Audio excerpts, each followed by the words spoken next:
catatan penting pikeun urang anu paling inti tina puasa Ramadan adalah muasakeun kana hawa nafsu. Lain Allah teh butuh kana laparna urang. Lain supaya urang cilaka gitu. Lain supaya urang binasa, lain supaya urang ruksak henteu kitu.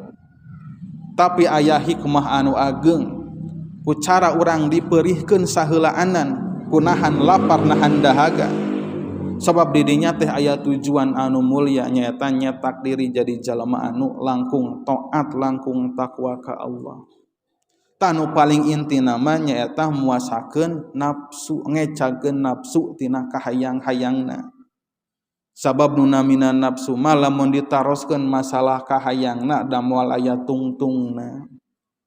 Anu ditaroskeun ku nafsu teh pasti sebatas aya keneh henteu, aya deui henteu.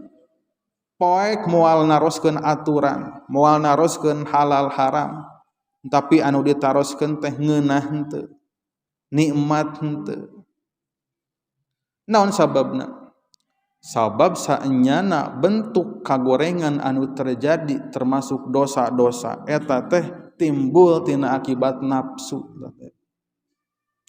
Teu aya hiji kagorengan anu henteu melibatkeun hawa nafsu. Teu aya hiji dosa ti kawit anu badag nepikeun kanu leutik. Tinu leutik kanu pangbadagna nu namina dosa-dosa teu terjadi kajaba eta teh diinisiasi atawa melibatkan nafsu.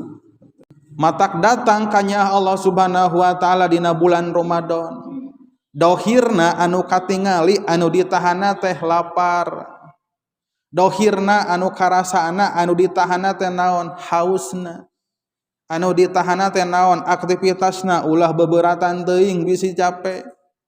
Anu ditahana naon? Tiris peuting da kudu angkat ka masjid tarawih atawa janari digeuingkeun kudu sahur bari jeung nahan tunduh oge.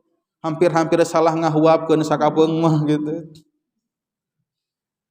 Anu dohirna eta tapi intina anu dipuasakeun jeung anu ditahannya eta nafsu urang sadayana.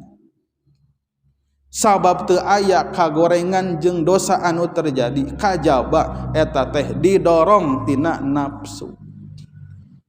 Firaun laknatullah alaih eta teh korban nafsu, hawa nafsu.